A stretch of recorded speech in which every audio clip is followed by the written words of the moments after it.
Assalamualaikum warahmatullahi wabarakatuh. Innal hamdalillah nahmaduhu wa nasta'inuhu wa nastaghfiruh wa na'udzu billahi min shururi anfusina wa min sayyiati a'malina. Man yahdihillahu fala mudilla lahu wa man yudlil fala hadiya lahu. Wa asyhadu an la ilaha illallah wahdahu la syarika lahu wa asyhadu anna Muhammadan abduhu wa rasuluh. Ya ayyuhalladzina amanu taqullaha haqqa tuqatih wa la tamutunna illa wa antum muslimun. Ya ayyuhan nasu taqu rabbakumul ladzi khalaqakum min nafsin wahidah wa khalaqa minha zawjaha wa batha minhuma rijalan katsiran wa nisaa'a wattaqullaha alladzi tasaaluna bihi wal arham innallaha kana 'alaikum raqiba. Ya ayyuhalladzina amanu taqullaha wa qulu qawlan sadida yuslih lakum a'malakum wa yaghfir lakum dhunubakum wa may yuti'illaha wa rasulahu faqad faza fawzan 'azima.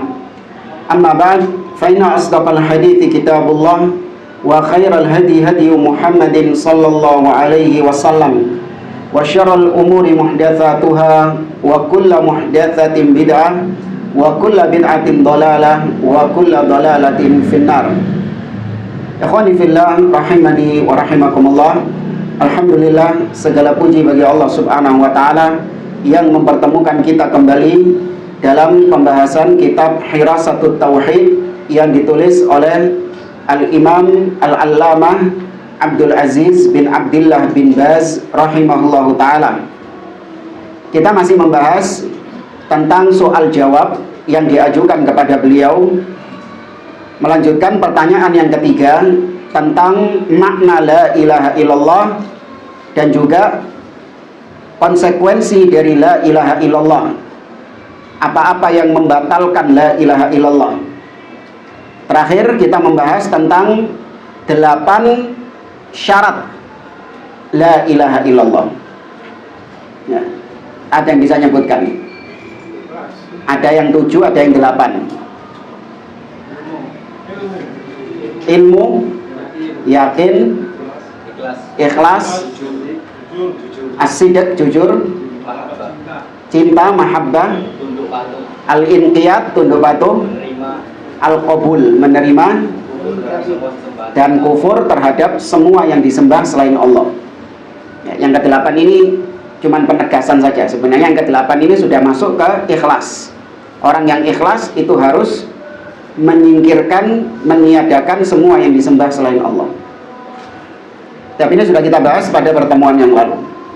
Sampai pada ucapan Syekh, wa sahha an Rasulillah sallallahu alaihi wasallam annahu qala, dan telah sahih sebuah hadis dari Rasulullah sallallahu alaihi wasallam bahwa beliau bersabda, man qala la ilaha illallah wa kafara bima yu'badu min dunillah haruma maluhu wa damuhu wa hisabuhu 'ala Allah.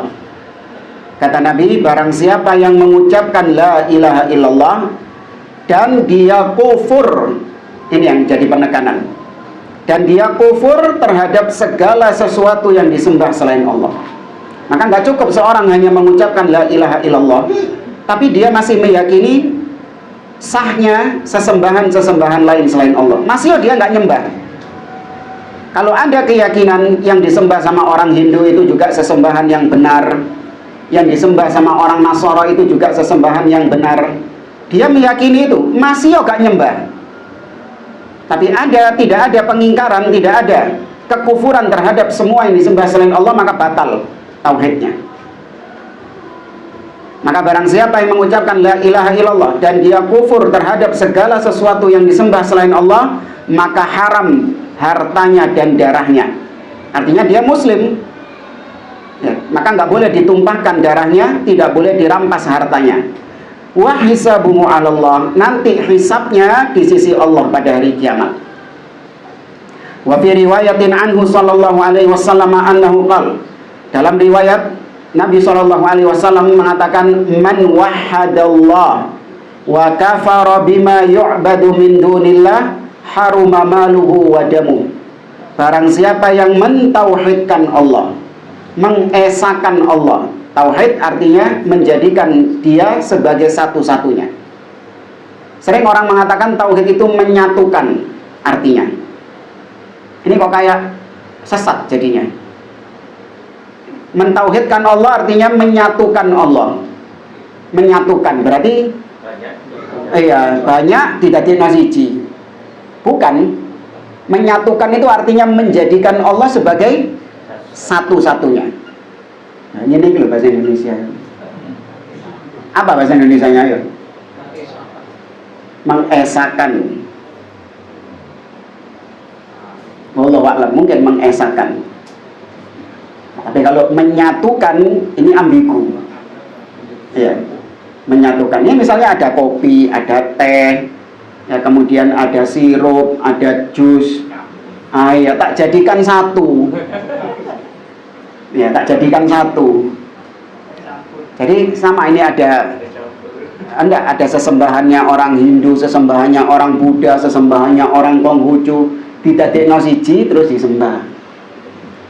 Enggak gitu tauhid itu. Tauhid itu dibuat kabeh ngomong itu. Hanya Allah yang dijadikan satu-satunya sesembahan. Barang siapa yang mentauhidkan Allah dan dia mengkufuri segala yang disembah selain Allah, maka haram darahnya dan hartanya. Akhrajahuma Muslim fi sahihi. Kedua hadis tadi diriwayatkan oleh Imam Muslim dalam sahihnya. Fal wajib ala jami'il muslimin an yuhaqqiqu hadhil kalimata bimura'ati hadhihi syurut. Maka wajib bagi seluruh kaum muslimin merealisasikan kalimat tauhid ini dengan memperhatikan syarat-syaratnya tadi. Jadi nggak cukup cuma merealisasikan di ucapan saja, tapi harus dipenuhi syarat-syarat yang sudah kita sampaikan itu. Wa mata wujida minal muslim maknaha wal istiqamah alaihi fahuwa muslimun haramud dami wal mal. Maka kalau kita mendapati ada seorang muslim yang sudah terpenuhi tauhidnya itu, secara zahirnya kita melihat dia tidak jatuh dalam pembatal-pembatal tauhid, dia istiqomah di atas tauhid itu, maka berarti kita hukumi dia sebagai muslim, halal ditumpahkan darahnya, haram ditumpahkan darahnya, haram dirampas hartanya. Wa illam ya'rif tafasila hadhihi syurut, meskipun seorang muslim tadi dia tidak tahu rincian-rincian syarat. Ya, dia nggak tahu rincian dari 8 syarat tadi. Artinya kalau ditanya, dia juga nggak bisa menjelaskan. Tapi yang penting dohirnya dia memenuhi 8 syarat ini, maka dia muslim. Jadi jangan nanti antum keluar dari sini ditesi siji-siji, sebutkan 8 syarat la ilaha illallah, gak ngerti, kafir, tidak memenuhi syarat. Enggak, itu untuk memudahkan saja. Ya, kalau dia sudah merealisasikan 8 syarat ini, meskipun kalau ditanya dia nggak tahu 8 syarat ini, nggak bisa nyebutkan secara rinciannya, maka dia tetap apa? Muslim, jangan dikafirkan. Li'annal maqsuda huwal ilm bil haqqi wal amali bihi. Karena maksud daripada 8 syarat itu adalah merealisasikan, mengamalkan 8 syarat tersebut. Wa illam ya'rif al-mu'minu tafasila syurutil matlubah. Ya, meskipun bahkan dia nggak pernah mendengar syarat la ilaha illallah, tapi praktek kehidupan nyatanya dia merealisasikan 8 syarat tersebut, maka cukup dia sudah muslim. Sama seperti tauhid dibagi 3. Kalau ada orang nggak bisa ditanya apa 3 tauhid itu, dia nggak bisa jawab, apakah berarti dia syirik? Enggak. Lihat saja realitanya. Apakah dia berbuat syirik dalam rububiyah? Apakah dia berbuat syirik dalam uluhiyah? Apakah dia berbuat syirik dalam asma wa sifat? Kalau dia mengatakan misalnya ada pencipta lain selain Allah, ada pemilik lain di alam semesta ini selain Allah, pemilik alam semesta ini selain Allah, ada yang bisa mengatur alam semesta ini selain Allah, Nah, ini jelas dia jatuh dalam kesyirikan. Kalau dia tidak seperti itu, dia meyakini Allah satu-satunya pencipta, Allah satu-satunya yang disembah, dan prakteknya dia dalam kehidupan nyata, dia cuma nyembah Allah. Dan dia menetapkan nama-nama dan sifat-sifat Allah. Tidak dia tolak nama-nama dan sifat-sifat Allah ini. Maka selesai, dia muslim.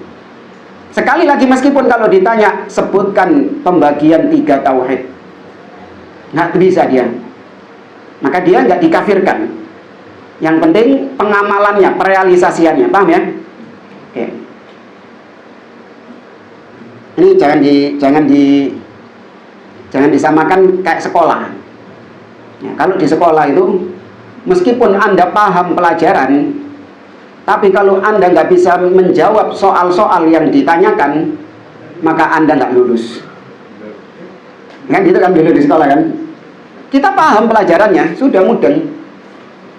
Tapi kalau disuruh menjawab pertanyaan-pertanyaan itu, kita kebingungan. Ya, karena mungkin kadang kita suka lupa. Kayak antum misalnya pengajian sekarang ini. Tapi nggak tahu paham apa enggak? Paham ya? Ya, paham. Nah, ketika paham, tak kasih soal ujian. Ya Pak, kasih soal ujian ya. Maka yang penting memahami dan kemudian mengamalkan. Adapun menghafalkan ya urutan-urutannya, syarat la ilaha illallah ini, rukun la ilaha illallah ini, tauhid dibagi menjadi 3, dalilnya apa, rinciannya bagaimana. Ini membantu kita untuk semakin menguatkan dan juga membantu kita untuk mengajak orang lain kepada itu. Tapi bukan berarti kemudian kalau seorang nggak hafal itu semuanya, maka dia dikafirkan. Tidak. Ini bukan manhaj Ahlus Sunnah. Wat taghut, kata beliau, adapun taghut huwa kullu man ubida min dunillah. Taghut itu secara umum adalah segala sesuatu yang disembah selain Allah Subhanahu wa taala. Syekh Muhammad bin Abdul Wahab dalam Usul Tsalatsa menyebutkan tentang taghut ini. Sebentar. Dari syarah Syekh Muhammad bin Shalih Al-Utsaimin,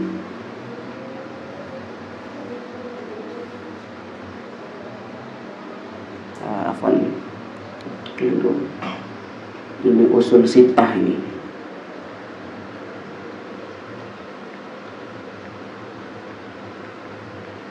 Wa ra'sut tawaghid khamsah, kata beliau.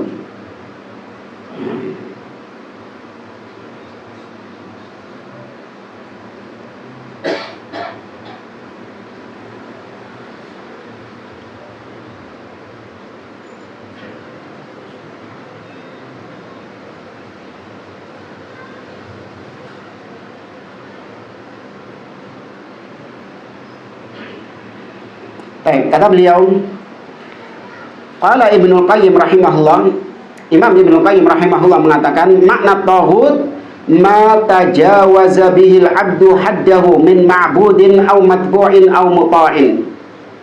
Taghut, kata Imam Ibnu Qayyim Al-Jauziyah, maknanya adalah yaitu segala sesuatu yang melampaui batas. Hamba melampaui batasannya dalam matbu', ma'bud yang disembah, atau matbu' yang diikuti, atau muta' yang ditaati. Jadi segala sesuatu yang melampaui batasannya, maka itu disebut taghut. Karena dari kata-kata tagha, idhab ila fir'auna innahu tagha. Dari kata-kata tagha artinya tajawaz al-had, melampaui batas. Dan di sini menarik, beliau menyebutkan 3. Ma'bud yang disembah, matbu' yang diikuti, muta' yang ditaati. Ma'bud yang disembah berarti segala sesuatu yang disembah selain Allah, maka itu namanya taghut. Yang diikuti, segala sesuatu yang diikuti melampaui petunjuk Nabi SAW. Yang wajib diikuti itu siapa? Nabi Shallallahu Alaihi Wasallam. Ittiba, yang wajib diikuti Nabi Shallallahu Alaihi Wasallam. Tapi kalau ada seseorang yang mengikuti orang lain melebihi mengikutnya kepada Rasul Shallallahu Alaihi Wasallam, maka berarti orang yang diikuti ini namanya apa? Tauhid. Ya. Misalnya seorang ngikut, ngetek istilahnya bahasa kita, sama ustadznya. Dia benar-benar mengikuti ustadznya ini lebih daripada dia mengikuti Nabi Shallallahu Alaihi Wasallam. Maka ustadznya ini berarti apa sebutannya? Tauhid. Diikuti, bukan disembah, tapi diikuti ustadznya. Apapun pendapatnya diambil. Ya, kalau Nabi pendapatnya saya ditimbang-timbang dulu. Tapi kalau ustadznya yang ngomong langsung diambil, langsung dipercayai sama dia. Nah, ini berarti menjadikan ustadznya sebagai tauhid, karena dia diikuti dengan melampaui batas. Batasannya ustadz itu adalah Nabi. Kalau ustadznya itu sesuai dengan Nabi, maka diikuti. Tapi kalau ustadznya menyimpang dari jalan Nabi, tapi tetap diikuti, nah ini berarti menjadikan ustadznya sebagai tauhid. Sedangkan muta' yang ditaati, ini berkaitan dengan pemilik kekuasaan, seperti pemimpin atau orang tua, atau suami, istri kepada suaminya, rakyat kepada pemimpinnya, istri kepada suaminya, anak kepada orang tua. Tiga ini wajib ditaati. Pemimpin wajib ditaati, orang tua wajib ditaati, suami wajib ditaati. Tapi kalau ketaatannya ini melampaui batas, pemimpin memerintahkan yang maksiat, tetap ditaati sama dia. Orang tua memerintahkan maksiat, tetap ditaati sama dia. Suami memerintahkan maksiat, tetap ditaati sama dia. Maka berarti orang tua, pemimpin, suami itu dijadikan apa tadi? Tauhid. Itu dijadikan sebagai tauhid. Kemudian kata beliau, wat tawaghid katsirun. Ya, tawaghid jamak dari tauhid. Tauhid itu banyak. Ya banyak ya, kalau tadi tiga pengertiannya itu. Yang disembah selain Allah banyak enggak? Yang diikuti selain Nabi banyak enggak? Yang ditaati banyak enggak? Banyak. Ditaati secara melampaui batas banyak. Waru'usuhum khamsah, tapi mbok-mbokane 5. Tauhid itu banyak, tapi pentolan tauhid itu ada 5. Yang pertama, iblis, la'anahullah. Ini mbok-mbokane tauhid, iblis. Kemudian yang kedua, waman ubida wa huwa radin. Yang lagi viral di Indonesia. Siapapun yang disembah dan dia ridho untuk disembah. Ya, ada murid-muridnya sujud sama dia, santri-santrinya, iya, ridho dia. Ya. Kalau orang-orang itu bilang itu bukan disuruh sama kiainya, tapi inisiatif dari santrinya sendiri yang memang menghormat kepada gurunya, bukan gurunya yang nyuruh. Baik, sekarang pertanyaannya, kenapa gurunya ridho? Ngerti? Kenapa gurunya ridho? Harusnya dilarang. Berapa waktu yang lalu Syekh Abdul Malik Ramadhani hafizahullah ta'ala mengkritisi tentang masalah ini. Maksudnya beliau melihat fenomena di Indonesia itu banyak ya, anak-anak yang ketika dia menghormat kepada orang yang lebih tua itu dengan menunduk ya, maka ini sudah termasuk ibadah kata beliau. Nggak boleh ya, sudah termasuk dalam rangka ibadah. Maka beliau pun langsung menegur. Beliau langsung menegur ketika ada anak kecil ya, atau mungkin ada anak-anak atau orang pada umumnya ketika salaman sama syekh pakai bungkuk gini. Ada ya orang-orang kayak gitu ya, kalau salaman pakai bungkuk gitu ya. Ya kalau dicium itu bukan bungkuknya, dicium itu karena memang tangannya di bawah kita. Ngerti maksudnya? Jadi bungkuk itu bukan tujuan, tapi bungkuk itu adalah efek. Beda orang mencium tangan kemudian bungkuk. Bungkuknya itu karena efek. Karena tangan ada di mananya dia?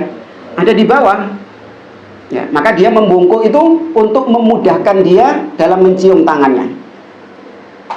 Beda sama orang yang memang tujuannya apa? Bungkuk. Paham bedanya sama? Ya. Ini dua hal yang berbeda. Nah, maka beliau peringatkan bahwasanya itu termasuk ibadah dan nggak boleh diserahkan kepada makhluk, harus diserahkan kepada Allah. Ditegur langsung. Nah, kalau salaman tegak saja, ya, nggak usah kemudian bungkuk-bungkuk gitu. Nah, maka pertanyaannya, kalau memang itu bukan ajaran dari kiainya, itu memang inisiatif santrinya sendiri, kenapa kok ridho? Kenapa kok dia biarkan? Kemudian waman da'an nasa ila ibadati nafsihi. Tauhid yang ketiga adalah siapapun yang mengajak manusia untuk beribadah kepada dirinya. Ngajak manusia untuk ngalap berkah kepada dirinya. Kita ini keturunan Rasul, kalian gak masuk surga kalau gak lewat kami. Alhamdulillah. Ini tauhid.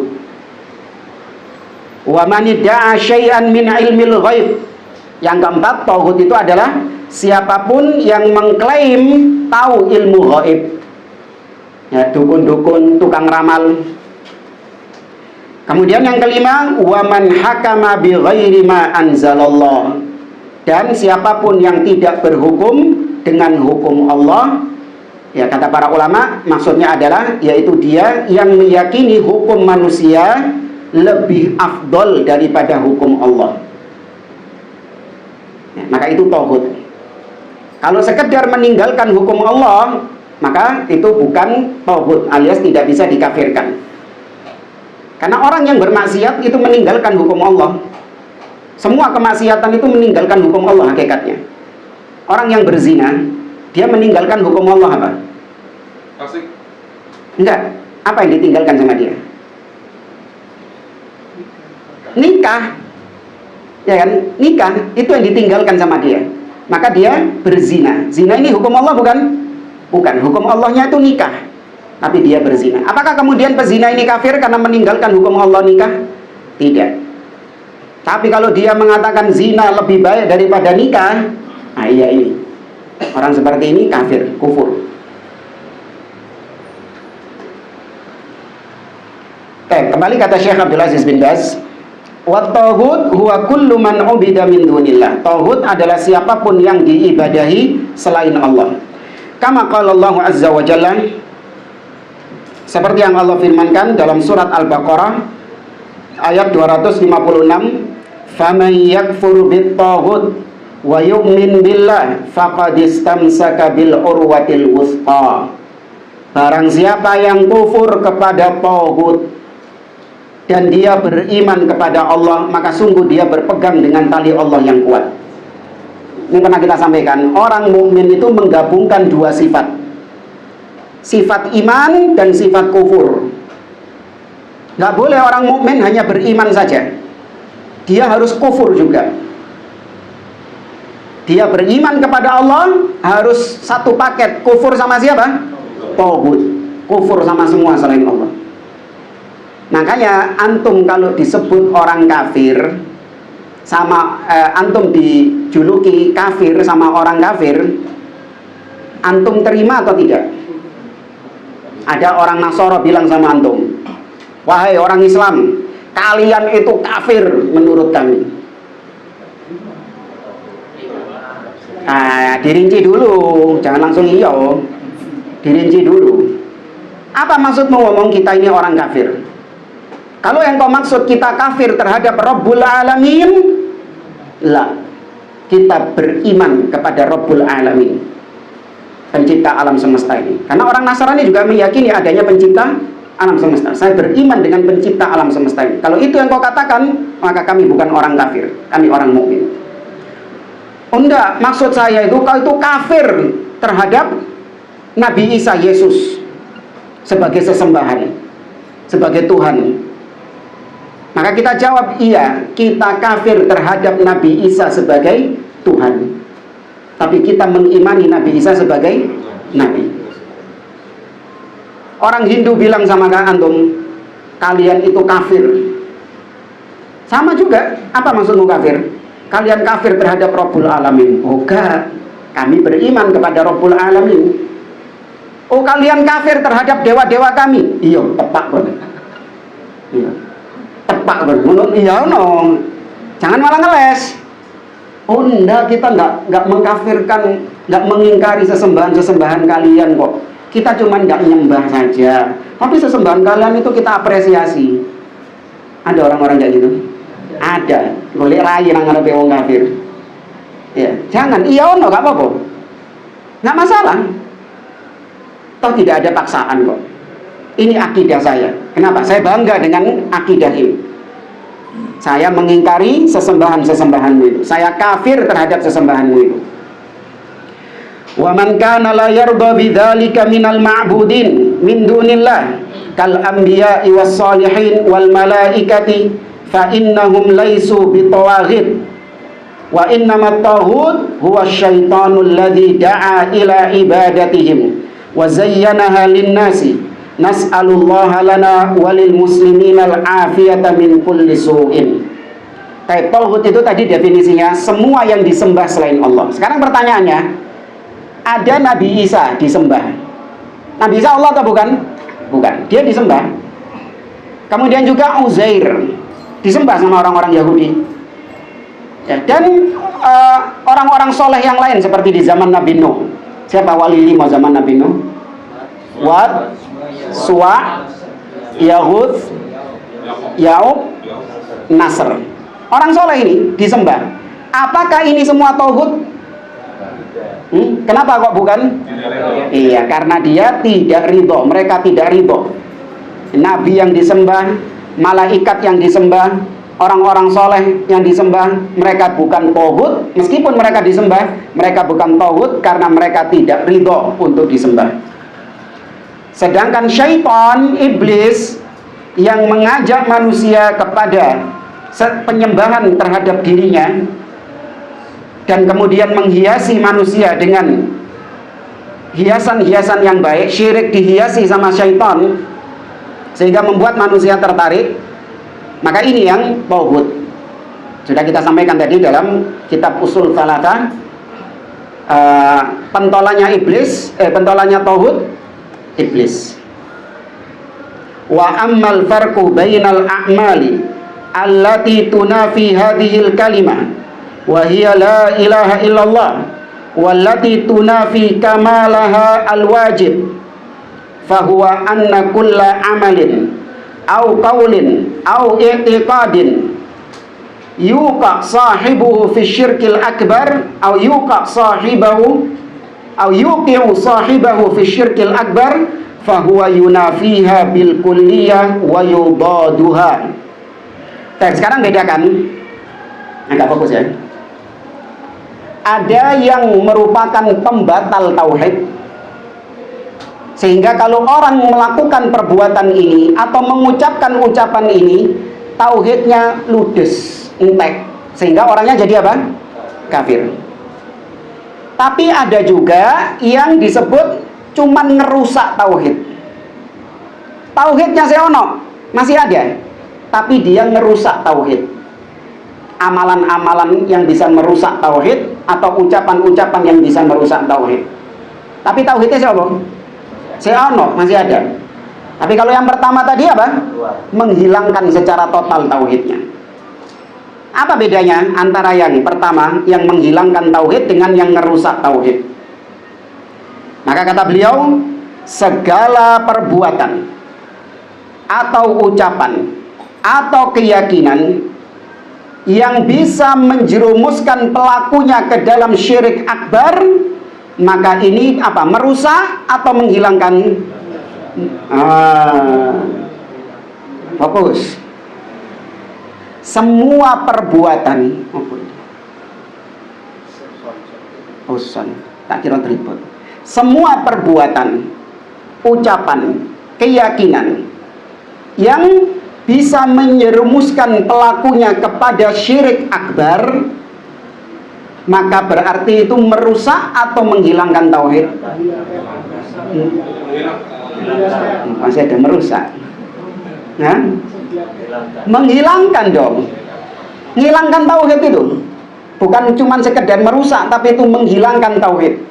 Kadu'ail amwat, seperti berdoa kepada mayit. Bukan mendoakan mayit loh ya, beda. Minta berdoa kepada mayit. wal malaikah kepada malaikat, wal asnam kepada berhala-berhala, wal asjar kepada pepohonan, wal ahjar kepada bebatuan, wan nujum kepada bintang-bintang, wa nahwi dzalik atau semisal dengannya, wadzabhi lahum menyembelih untuk dipersembahkan kepada mereka tadi, kepada penunggu-penunggu, wan nadri bernadar untuk mereka, was sujudi lahum dan sujud untuk mereka, ya, sujud, wa ghairi dzalik. Fa hadza kulluhu yunafi tauhid bil kulliyah. Maka semua perbuatan tadi itu akan menghilangkan tauhid bil kulliyah. Apa artinya kuliah? Bukan kuliah ke kampus, bukan. Semuanya, total. Ya, kuliah dari kata-kata kullu, berarti entek sudah semuanya. Wa yudadu hadhil kalimah wa yubtiluha. Dan perbuatan-perbuatan tadi itu bisa membatalkan tauhidnya itu. Batal sudah tauhidnya, tidak sah. Wa hiya la ilaha illallah, yaitu kalimat la ilaha illallah. Wa min dzalika istihlalu ma harramallah minal muharramatil ma'lumah minad din bid darurah wal ijma'.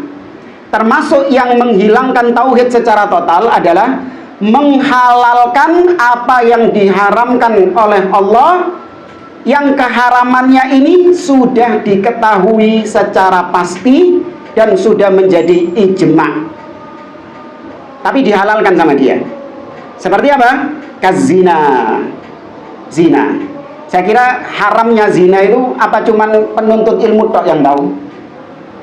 Hah? Semua orang, hatta yang nggak pernah ngaji juga tahu zina itu haram. Wasyurbil muskir atau minum khamr. Haramnya khamr apakah diketahui cuma sama orang-orang yang ngaji dok? Enggak. Hatta orang-orang yang nggak pernah sekolah tahu khamr itu apa? Haram. Kalau dihalalkan sama dia, berarti apa hukumnya? Merusak atau menghilangkan tauhid. Wa uquqil walidain. Ingat ya, ini menghalalkan, bukan perbuatan, ya, awas. Dia menghalalkan zina, menghalalkan minum khamar, menghalalkan durhaka kepada orang tua. Bukan durhaka sama orang tua, bukan. Menghalalkan perbuatan durhaka sama orang tua. Meskipun dia nggak durhaka, meskipun dia nggak zina, meskipun dia nggak pernah minum khamar, tapi dia meyakini khamar itu halal, ini lebih parah daripada yang doyan mabuk, tapi masih meyakini haramnya khamar. Tapi tetap haram loh ya. Jangan terus, oh, kan nggak apa-apa, masih mending daripada yang menghalalkan. Enggak, tetap namanya maksiat, tetap maksiat, nggak ada mending-mendingan. Wariba atau menghalalkan riba. Tapi ini mesti ada rinciannya ya, karena kita dapati banyak praktek-praktek riba yang apa? Yang hanya sedikit orang yang mengetahuinya. Hanya sedikit orang yang mengetahuinya. Maka itu nggak bisa langsung dikafirkan. Karena riba ini sangat meluas sekali cabang-cabangnya. Ya. Terkadang riba itu hanya diketahui oleh sebagian orang saja. Sedangkan sebagian yang lain itu masih ada syubhat. Dan di sini perhatikan kata-kata maklum minad-din bid-darurah. Perkara-perkara yang haram yang sudah diketahui di dalam agama ini secara darurah. Artinya keharamannya itu diketahui oleh banyak orang. Beda sama hal-hal yang diharami oleh hal-hal yang haram hanya diketahui oleh sebagian orang saja. Kayak misalnya orang yang menghalalkan khamr, maka tadi hukumnya apa? Merusak atau membatalkan tauhid, kafir. Tapi kalau ada orang menghalalkan rokok, kafir? Tidak, karena rokok haramnya itu bukan maklum minad-din bid-darurah. Keharaman rokok itu tidak diketahui oleh banyak orang. Hanya sedikit orang-orang tertentu yang mungkin ngaji, yang hadir di majelis ilmu, nah itu yang tahu haramnya rokok. Tapi kebanyakan orang justru meyakini rokok itu apa? Makruh. Maka yang masih mengatakan rokok itu boleh, tidak dikafirkan. Ya, tidak dikafirkan. Wa min dzalika aidan jahada ma aujaballahu minal aqwali wal a'malil ma'lumati minad din bid darurati wal ijma'. Sebaliknya, yang bisa membatalkan tauhid seseorang yaitu apabila seseorang mengingkari kewajiban-kewajiban yang sudah diketahui secara pasti di dalam agama ini dan sudah disepakati kewajibannya ini. Kawujubis shalawatil khams, seperti mengingkari kewajiban sholat 5 waktu. Bukannya nggak sholat loh ya, dia mengingkari sholat itu nggak wajib. Ini sepakat, tidak ada silang pendapat, kafir. Adapun yang meninggalkan sholat karena malas, ini yang ada apa? Ada khilaf di antara para ulama. Imam Ahmad mengkafirkan, Imam Syafi'i tidak mengkafirkan orang yang meninggalkan sholat karena malas. Tapi kalau yang meninggalkan sholat atau bahkan yang meyakini sholat itu nggak wajib, tidak ada silang pendapat. Ulama sepakat orang ini apa? Kafir. Karena dia mengingkari syariat kewajiban yang maklum minad din bid darurah, yang kewajibannya itu sudah diketahui secara umum. Wajibnya sholat ini, waz zakah, wajibnya zakat, wasaumi Ramadan, berpuasa di bulan Ramadan, wa birril walidain, berbakti sama orang tua, wan nutqi bisyahadatain, mengucapkan 2 kalimat syahadat. Kalau ada orang bisu mau masuk Islam, nggak bisa ngomong asyhadu alla ilaha illallah, ya apa kafir. Ada orang bisu nggak bisa ngomong, dia mau masuk Islam, gimana dia mengucapkan 2 kalimat syahadat? Pakai isyarat. Ya sudahlah, yukallifullahu nafsan illa wus'aha, selesai. Dia tidak dituntut untuk mengucapkan 2 kalimat syahadat. Ammal aqwal wal a'mal wal i'tiqadat allati tud'ifut tauhid wal iman wa tunafi kamalahul wajib fahiya katsirah. Adapun amalan, ucapan, keyakinan yang bisa merusak tauhid. Nah, ini merusak, bukan apa? Bukan menghilangkan. Kalau tadi yang menghilangkan, ini sekarang yang merusak keindahan tauhid pada seseorang, yang merusak kesempurnaan tauhid pada seseorang. Tapi tauhidnya ono enggak? Masih ada tauhidnya. Berarti kalau tauhidnya masih ada, orangnya statusnya apa? Muslim, nggak bisa dikafirkan. Kalau tadi yang kita sebutkan tauhidnya hilang, nah berarti orangnya sudah apa? Kafir. Maka yang bisa merusak tauhid, ya, menghilangkan, merusak keindahan kesempurnaan tauhid, maka itu banyak. Seperti minha asyirkul asghar, syirik kecil. Syirik kecil itu tidak mengeluarkan seseorang dari Islam. Dia merusak tauhid, iya, tapi menghilangkan tauhid enggak. Karya, ya, riya, walhal bi ghairillah, bersumpah dengan selain nama Allah, wa qawlu ma sya'allah wa sya'a fulan, ya, ucapan masya Allah dengan kehendak Allah dan kehendak fulan, ini juga merusak tauhid. Au hadza minallah wa min fulan, atau mengatakan bahwasanya ini, ya, air ini adalah karunia Allah, ya, pemberian Allah dan pemberiannya Pak Hasan, ya. Ini saya bisa minum air ini karena Allah dan, awas, kata-kata dan ini kisah huruf itu jadi perkara loh. Kata-kata wow ini jadi masalah.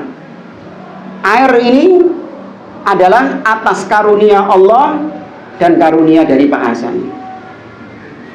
Betul nggak ini? Salah. Harusnya apa? Tumma, kemudian, bukan wa. Nah, tapi kalau ada orang yang mengucapkan demikian, maka itu menghilangkan atau merusak? Merusak kesempurnaan tauhid. Tapi tauhidnya masih ada. Wa hakadha jami'ul ma'asi, demikian juga yang bisa merusak tauhid adalah semua perbuatan maksiat. Kulluha tud'ifut tauhid wal iman, semua kemaksiatan itu akan merusak tauhid, melemahkan tauhid dan keimanan seseorang. Wa tunafi kamalahul wajib, dan bisa menghilangkan kesempurnaan tauhid yang wajib. Karena saya ibaratkan itu seperti mobil, ya. Mobil kalau hilang spionnya masih bisa jalan, AC-nya nggak nyala, lampunya mati, kacanya pecah, apa menteri?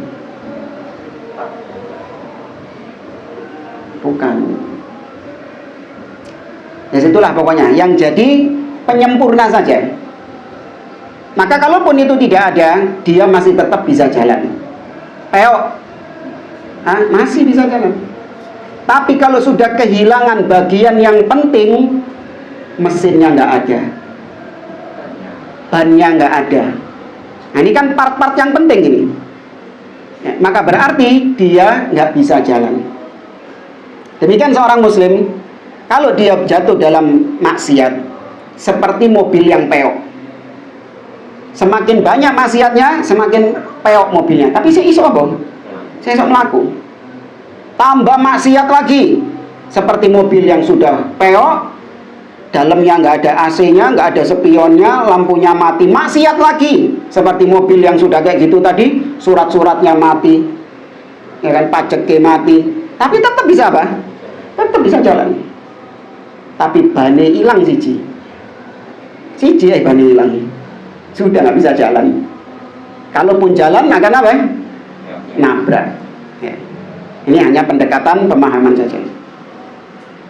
Fal wajibul hadaru min jami'i ma yunafi tauhid wal iman au yanqusu thawabu. Maka yang wajib kita jangan cuman fokus yang menghilangkan tauhid. Awas, ini banyak terjadi di antara sebagian orang. Dia itu benar-benar berhati-hati jangan sampai tauhidnya hilang. Iya betul, bagus itu, betul. Tapi ternyata kesalahannya apa? Dia meremehkan perkara-perkara yang merusak tauhid. Diremehkan sama dia, maksiat-maksiat ini. Kenapa? Yang penting tauhidnya. Loh, ini yang ngerusak tauhid ini. Lama-kelamaan juga bisa menyebabkan apa? Hilang tauhidnya. Mau pikir mobil itu rusak, kakean rusak terus melaku ngono ta. Gitu jemaah. Mobil kalau sudah terlalu rusak bisa jalan enggak? Tetap. Demikian juga seorang muslim kalau sudah semakin parah kemaksiatannya, maka nanti akan terus meningkat sampai dia titik menghalalkan maksiat. Kalau sudah menghalalkan maksiat ini sudah bukan merusak lagi, tapi apa? Menghilangkan. Dan itu fakta. Orang kalau sudah terbiasa dengan kemaksiatan, maka dia akan menjadi hobi maksiatnya. Tapi dia masih meyakini itu haram. Kemudian setelah itu karena dia nggak tobat terus, dia melakukan kemaksiatan itu, maka meningkat kemaksiatannya ini menjadi sesuatu yang dia bela mati-matian. Sehingga kalau ada yang mengkritik, ada yang menasehati, dia nggak terima. Tapi dia masih meyakini itu haram. Ngerti ya step-stepnya ya? Awalnya orang bermaksiat itu pertama kali melakukannya itu seperti gunung besar yang menimpa dirinya. Berat bagi dia karena first experience, pengalaman pertama. Kemudian kedua kalinya dia bermaksiat masih berat, tapi sudah nggak seberat yang pertama. Yang ketiga rada enteng. Yang keempat sudah mulai enteng. Yang kelima sudah mulai plong, gak ada beban. Terus meningkat sampai pada titik sudah jadi hobi, jadi kebiasaan. Sehingga kalau dia nggak bermaksiat, kok ono sing kurang ya? Apa dino iki ya? Oh iya, saya belum bermaksiat. Gelisah dia kalau nggak melakukannya. Nah, ketika sudah jadi hobi, meningkat lagi nih kalau nggak tobat ini. Apa? Kalau ada yang menasehati dia, nggak terima dia. Sudah urusi dirimu sendiri, jangan ngurusi orang lain, sok suci. Ya, tapi dia masih meyakini itu apa? Haram, itu salah. Maka berarti ini tauhidnya masih apa? Hilang atau rusak? Rusak. Tapi masih ada tauhidnya. Tapi nggak tobat dia, terus bergelimang melanjutkan kemaksiatannya itu. Sampai akhirnya di titik ketika ada yang mengkritik dia, maka dia cari dalil untuk membenarkan. Nah, kalau sudah ini berarti sudah bukan maksiat lagi.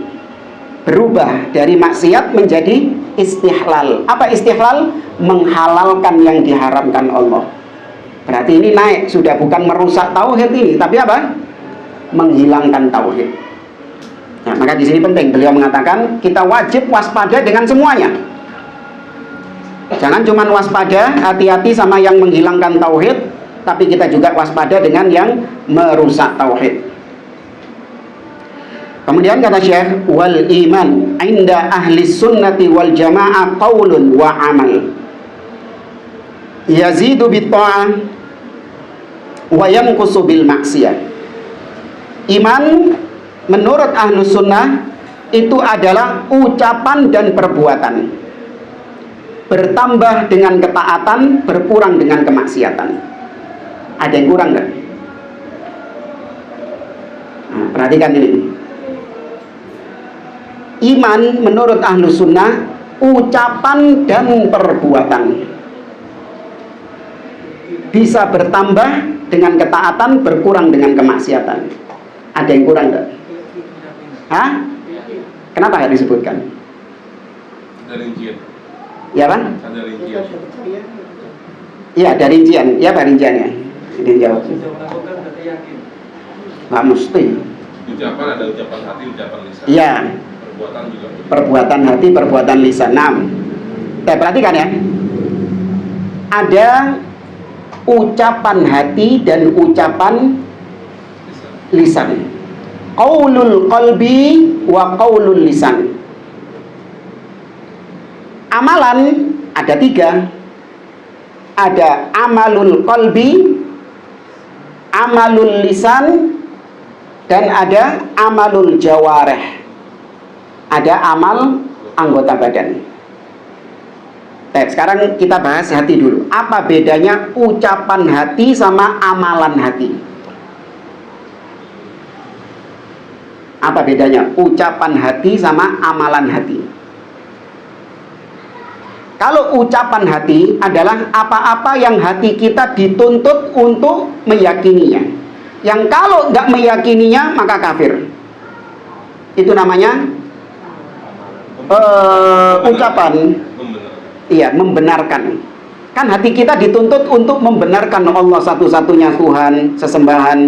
Hati kita dituntut untuk Allah, untuk meyakini, membenarkan bahwa ada surga dan neraka. Maka itu namanya ucapan hati. Adapun amalan hati adalah apa-apa yang hati kita diperintahkan untuk mengamalkannya. Seperti misalnya tawakal, apalagi bersabar, mahabbah, khauf, ikhlas. Itu amalan hati. Roja itu amalan hati. Sedangkan ucapan hati itu adalah membenarkan apa-apa yang wajib untuk diimani. Paham ya? Kemudian lisan. Apa bedanya qaulul lisan dan amalul lisan? Ucapan lisan dan amalan lisan. Apa bedanya? Sama kayak tadi ya. Ucapan lisan, ucapan yang wajib untuk diucapkan dan diimani. Contoh? Contoh kalimat la ilaha. Iya, 2 kalimat syahadat. 2 kalimat syahadat itu adalah ucapan lisan. Sedangkan amalan lisan yaitu apa-apa yang kita diperintahkan untuk mengamalkannya, seperti berzikir, membaca Al-Quran, berkata jujur. Itu namanya amalan lisan. Atau kalau mau ringkasnya gini, ucapan hati apabila ditinggalkan maka itu membatalkan iman. Betul ya kan? Amalan ucapan hati kalau ditinggalkan itu akan membatalkan iman. Orang nggak membenarkan adanya surga dan neraka, batal nggak keimanannya? Batal. Beda dengan amalan hati. Kalau amalan hati ditinggalkan itu mengurangi iman. Contoh misalnya orang nggak tawakal, orang nggak sabar, maka ini menghilangkan iman atau mengurangi iman? Mengurangi, bukan menghilangkan total. Sama, ucapan juga. ucapan lisan kalau ditinggalkan orangnya masih muslim enggak? Apa ucapan lisan tadi? Syahadat. Ditinggalkan sama dia syahadat ini, maka dia bukan Islam. Tapi kalau amalan lisan yang ditinggalkan, maka ini mengurangi iman. Seperti orang nggak berzikir, orang nggak membaca Quran, kafir? Tidak, tapi itu mengurangi keimanan. Sedangkan amalan jawarih, anggota badan, nah ini insya Allah gampang ya. Seperti gerakan-gerakan sholat, puasa, umroh, dan yang lainnya. Ahlus Sunnah meyakini iman, ucapan, dan perbuatan bisa bertambah dengan ketaatan dan berkurang dengan kemaksiatan. Wal adillatu ala dzalika katsiratun. Dalil-dalil tentang hal ini sangat banyak. Awdahuha ahlul ilmi fi kutubil aqidah, yang dijelaskan oleh para ulama dalam kitab-kitab akidah, wa kutubit tafsir wal hadis, dan juga disebutkan dalam kitab-kitab tafsir dan hadis. Faman aradaha wajadaha walhamdulillah. Barang siapa yang mau meneliti kitab-kitab tersebut, dia akan mendapati penjelasan ulama tentang hal ini. Wa min dzalik qaulullah ta'ala. Di antara dalil tentang iman bertambah dan berkurang yaitu firman Allah dalam surat At-Taubah ayat yang ke-124. Allah mengatakan, wa idza ma unzilat suratun faminhum man yaqulu ayyukum zadathu hadhihi imana. Kata Allah, dan apabila turun surat, maka di antara mereka ada yang mengatakan, siapa di antara kalian yang bertambah keimanannya dengan turunnya surat ini? Tuh, berarti iman bisa apa? Bertambah. Fa'ammal ladzina amanu fazadathum imanan wa hum yastabshirun. Adapun orang-orang yang beriman maka bertambah keimanan mereka. Ini menetapkan dalil, menetapkan adanya bertambahnya iman. Demikian juga dalam surat Al-Anfal ayat yang kedua, Allah berfirman, innamal mu'minuna alladzina idza dzukirallahu wajilat qulubuhum wa idza tuliyat alaihim ayatuhu zadathum imana wa ala rabbihim yatawakkalun. Hanyalah orang-orang beriman yang apabila disebut nama Allah bergetar hati mereka, dan apabila dibacakan ayat-ayatnya maka bertambah keimanan mereka, dan kepada Rabb-nya lah mereka bertawakal. Wa qaulu subhanahu, dan juga firman Allah, wa yazidullahu alladhina ihtadaw wa yazidullahu alladhina ihtadaw huda, dan Allah menambah orang-orang yang di atas petunjuk, Allah tambahkan petunjuk kepada mereka. Wal ayat fi hadzal ma'na katsira. Dan yang antum lihat ini semuanya bertambah. Mana dalil berkurangnya iman? Mana dalil kalau iman itu berkurang? Kan tadi ayat-ayat mengatakan cuma apa? Nambah. Apa dalilnya iman berkurang?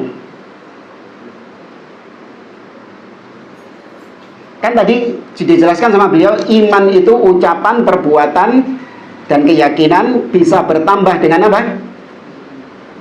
Iman bertambah dengan apa? Ketaatan, dan berkurang dengan.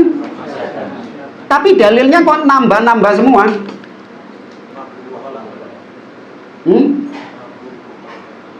Mafhum mukhalafah.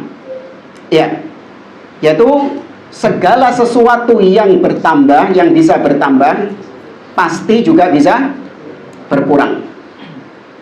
Ya, segala sesuatu yang bisa bertambah otomatis pasti bisa berkurang. Ya, nggak cuma masalah ini, masalah apapun. Apa yang bisa bertambah pasti bisa berkurang. Apa contohnya? Ini air. Ya, bisa saya tambahi, dan tapi juga bisa saya kurangi. Apalagi? Istri. Bisa bertambah ya? Ya iso tok tapi ngelakoni ini wallahu a'lam. Baik, ada yang berdalil dengan hadis Nabi SAW tentang wanita. Ketika Nabi mensifati wanita itu, Nabi mengatakan naqisatu aqlin wa dinin. Wanita itu adalah orang-orang, ya, kaum yang naqisat, yang kurang agamanya. Ya, wanita itu adalah makhluk yang naqisatu aqlin wa dinin, akalnya kurang, agamanya kurang.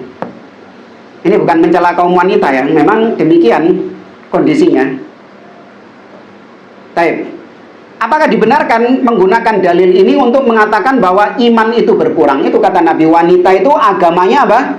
Berkurang. Kenapa agamanya berkurang? Karena kalau ketika dia haid atau nifas, maka dia nggak sholat. Ya. Maka dibantah oleh para ulama, di antaranya Syekh Abdullah Aziz Ar-Ruyyas dan yang lainnya, nggak boleh atau nggak bisa dijadikan dalil ini, hadis ini.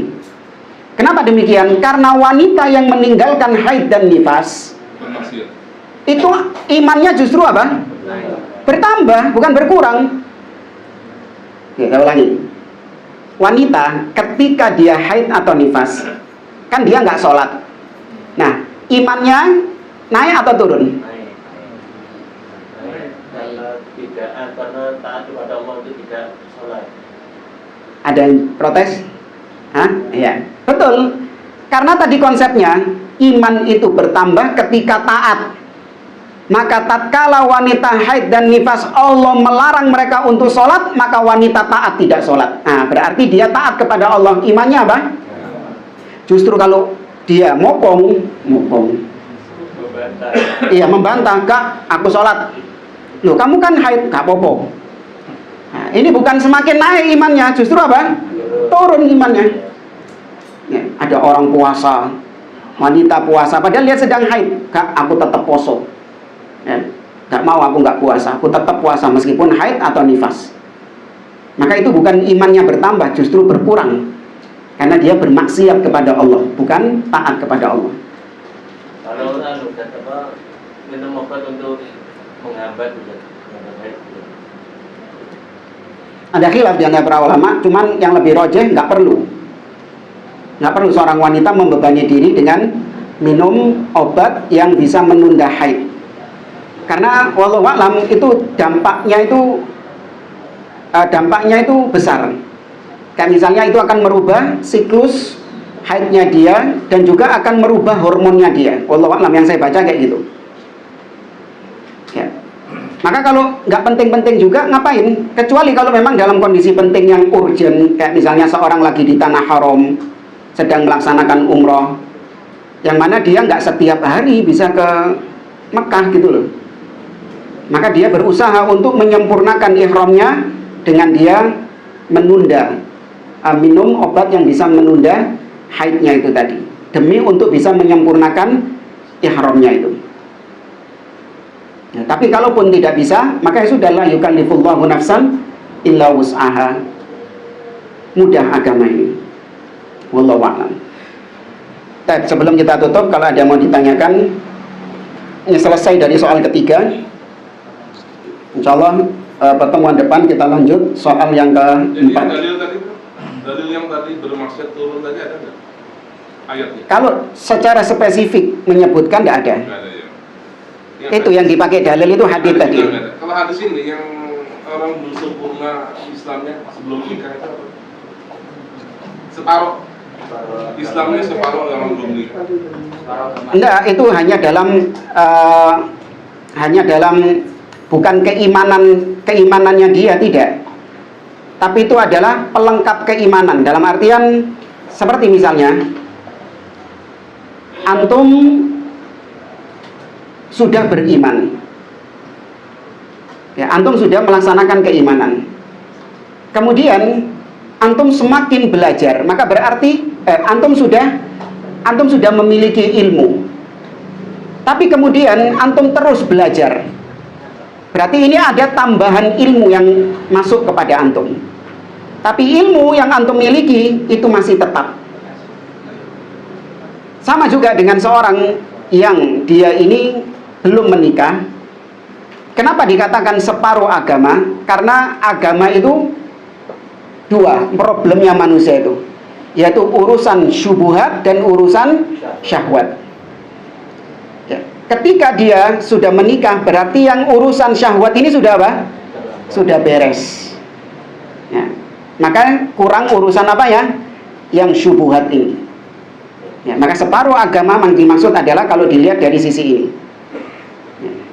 Ada yang bilang separuh agama untuk menyempurnakan menikah untuk menyempurnakan separuh agama. Nah, berarti kalau nikah 2 sempurna. Ya, kalau 3 berarti 150%. Lebih hulu malah. Ya, wallahu a'lam. Itu nggak dijadikan. Anak nggak pernah lihat ulama pakai dalil itu untuk. Dalilnya yang mungkus tadi ya? Hah? Yang mungkus nyebut tadi? Mubalaghah. Yang mana itu? Kebalikannya gitu. Oh, mukhalafah, mafhum mukhalafah. Iya, itu yang dipakai oleh para ulama seperti Syekh Abdul Razak dalam kitabnya Asbab Ziyadatil Iman wa Nuqsanihi. Beliau menyebutkan bahwasanya dalil berkurangnya keimanan itu adalah juga dalil bertambahnya iman. Karena itu merupakan konsekuensi, kelaziman, sesuatu yang bisa bertambah, sesuatu yang bisa menerima penambahan, pasti dia juga bisa menerima pengurangan. Apa ayat mutafifin bisa dijadikan dalil dasar? Yang mana itu? Tsumma innahum Ar-Rabbihim yawma idzin lamahjubun. Itu Imam Syafi'i yang menafsirkan bahwa enggak, itu bukan berkurangnya iman. bukan mukafah, itu kebalikannya. Orang yang tidak Oh iya, mafhum mukhalafah. orang yang tidak melihat Allah, sebaliknya yang beriman melihat Allah. Itu mafhum mukhalafah pada kasus ru'yatullah. Bukan pada kasus bertambah dan berkurangnya iman. Mirip-mirip kan tapi. Ya, sisi pendalilannya ya. Bisa juga dijadikan dalil itu maksudnya. Ya, dalil untuk ru'yatullah. Bukan, yang pendalilannya ini, kebalikannya ini Mas. Iya, itu dipakai sama para ulama, mafhum mukhalafah namanya. Jadi pemahaman cermin. Kata Allah, innahum ar-rabbihim yauma idzin lamahjubun. Sesungguhnya orang-orang kafir terhijabi dari melihat Allah. Perhatikan ayatnya. Orang kafir gak iso ndelok Allah. Tapi para ulama berdalil dengan ayat ini untuk menetapkan orang mukmin melihat Allah. Kok bisa? Padahal yang disebutkan dalam ayatnya orang apa? Orang kafir. Orang kafir nggak bisa melihat Allah. Oh, berarti kebalikannya. Kalau orang kafir nggak bisa melihat Allah, berarti orang beriman bisa melihat Allah. Karena kalau sama-sama nggak bisa melihat, ya podo ae Pak Po. Apa disebut wong kafir? Iya. Jadi wong kafir, jadi orang kafir. Enggak, kon yo gak iso ndelok Allah kok. Iya kan, podo ae. Kan di situ menghinakan orang kafir. Kalian nggak bisa melihat Allah. Kata orang kafirnya, podo, orang mukmin juga nggak bisa melihat Allah. Nggak disebutkan orang beriman otomatis tahu dari mafhum mukhalafah, pemahaman terbalik. Wallahu a'lam. Tapi ini ada kaidahnya ya, nggak semua ayat kemudian bisa dipahami secara mafhum mukhalafah.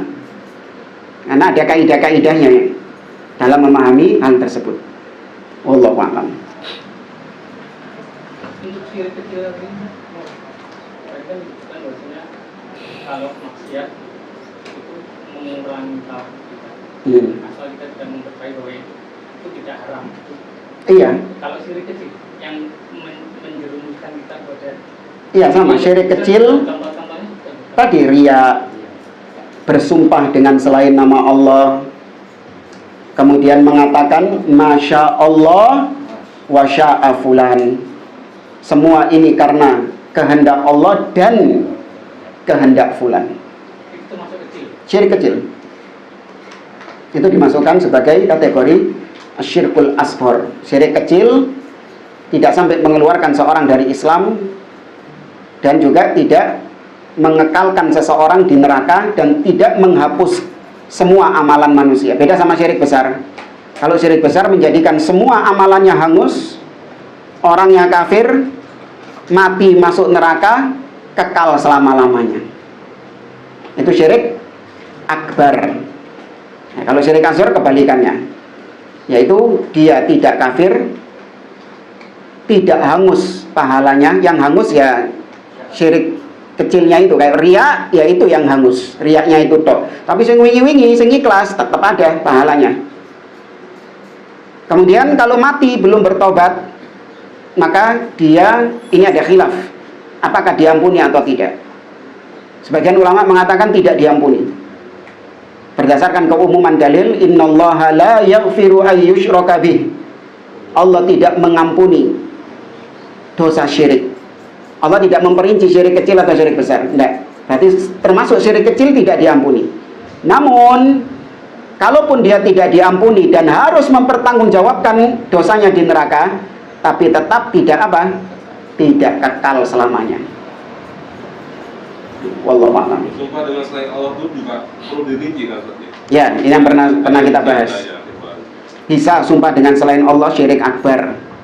Demikian juga riya, itu juga bisa syirik akbar. Ya, ada rinciannya. Pernah kalau tidak salah kan? Iya, pernah. Salah menangkap tadi.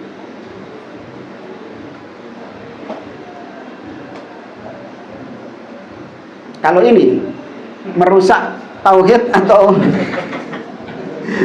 menghilangkan tauhid? Hah? Iya, merusak tauhid. Kalau masuk sini ya bid'ah. Hah? Bid'ah kok nggak masuk? Seharusnya. Enggak, seharusnya masuk sih. Masuk ya, bid'ah juga merusak kan? Tapi juga ada rincian. Ada rincian, ada bid'ah yang mukaffirah, bid'ah yang menyebabkan pelakunya kufur, dan ada bid'ah yang ghairu mukaffirah. Sama mereka kalau misalnya menyenandungkan syair-syair yang berisi kesyirikan, ya sama, itu menghilangkan tauhid juga. Cuman ini hukum vonis secara apa? Global. Adapun individu-individunya, kadang mereka mengucapkan tanpa mereka ketahui artinya apa. Bukan nggak sadar, cuman nggak paham artinya. Dikira kabeh bahasa Arab itu pasti api, gitu kan? Iya.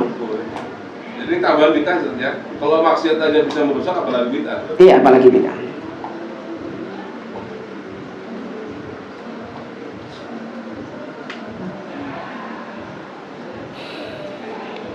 Dan kalau tidak ada, kita siapa? Oh iya. Ketika ada seseorang mau sholat itu, dia hanya takut kepada, kan ada ayat kan kalau meninggalkan sholat kan masuk neraka sakor. Dia sholatnya Qaululam nakum minal muslim. Iya, surat Al-Mujaddid. dia sholat itu sholat niatnya nanti takut akan masuk nerakanya Allah, tapi dia enggak, berarti dia enggak takut kepada Allah. Ada yang bilang berarti kan enggak takut kepada Allah, takut berarti kok. Gak mungkin. Dia takut sama neraka itu adalah konsekuensi dari dia takut kepada Allah. Karena dia yakin adanya neraka, dan yang mengabarkan tentang adanya neraka adalah Allah Subhanahu wa taala. Yang menciptakan neraka adalah Allah Subhanahu wa taala. Maka dia takut kepada neraka, itu adalah takutnya dia kepada Allah, otomatis. Nah itu jebakannya orang sufi itu. Karena sufi itu nggak boleh kita ini ibadah karena mengharap surga dan karena takut neraka. Itu nggak ikhlas, pamrih berarti. Coba kalau swarga neraka gak ono, gak sholat tawan dewi, gitu. Maka kita jawab itu seandainya. Sekarang faktanya surga neraka ada apa enggak? Ada. Nggak usah coba surga. Kalau surga neraka nggak ada, masihkah kau menyembah kepadanya? Kan gitu kan? Iya. Itu yang nyanyi juga sufi itu. Sufi tingkat akut itu orangnya itu. Makanya lirik-liriknya juga bau-bau sufi juga itu. Makanya nggak benar. Allah memerintahkan kita untuk takut. Bahkan indikator kita ikhlas manakala kita mengharap surga dan kita takut akan neraka. Allah berfirman dalam surat As-Sajdah, tatajafa junubuhum 'anil madaji'i yad'una rabbahum khaufan wa tama'an wa mimma razaqnahum yunfiqun. Kata Allah, lambung-lambung orang-orang beriman di malam hari jauh dari tempat tidurnya. Mereka beribadah kepada Allah dengan takut dan dengan berharap. Takut akan neraka Allah, berharap surga Allah Subhanahu wa taala. Nabi saja mengajarkan doa kepada kita di akhir tasyahud, Allahumma inni a'udzubika min adzabil qabri wa min adzabi jahannam, dari azab jahannam. Berarti Nabi minta perlindungan kepada Allah dari neraka. Ya, kita takut akan neraka. Bahkan Allah menyuruh kita untuk takut. Wattaqun nar. Ya, takutlah kalian terhadap neraka. Jagalah diri kalian dari neraka. Maka kok bisa kita nggak boleh takut sama neraka? Karena katanya nggak ikhlas. Ada ucapan seorang tokoh sufi namanya Rabi'ah Al-Adawiyah. Pernah dengar antum? Sufi betina. Sufi betina. Ngawur ucapannya. Mana ya? Masih ada nggak ya? Rabi'ah Al-Adawiyah.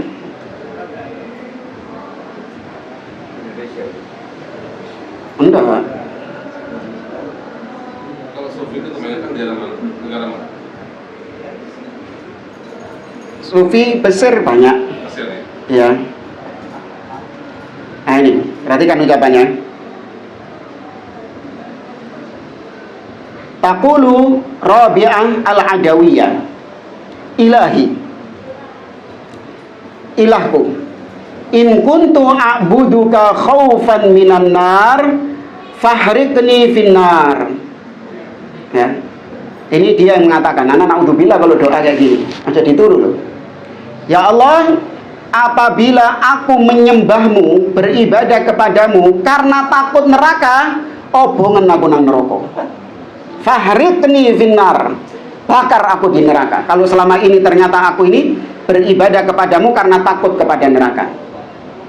Wa in kuntu a'buduka rahbatan fil jannah fahrimni abwabaha. Ya Allah, apabila aku beribadah kepadamu karena mengharap surga, maka haramkan aku masuk surga. Apa dulu ini? Nggak top kan? Nabi ngajarin kita minta surga, ini malah nggak mau masuk surga. Amma in kuntu a'buduka li dzatika wahdak famnahni jamala wajhi. Namun kalau aku beribadah kepadamu, hanya kepadamu saja, hanya mengharap engkau saja, bukan mengharap surga dan takut neraka, maka anugerahkan aku memandang wajahmu. Menetapkan sifat wajah berarti. Jangan dihafal lo ya. Nanti malam doa kayak gitu. Naudzubillah. Baik, wallahu a'lam bishawab. Kita akhiri. Subhanakallahumma bihamdik, asyhadu an la ilaha illa anta, astaghfiruka wa atubu ilaik. Assalamualaikum warahmatullahi wabarakatuh.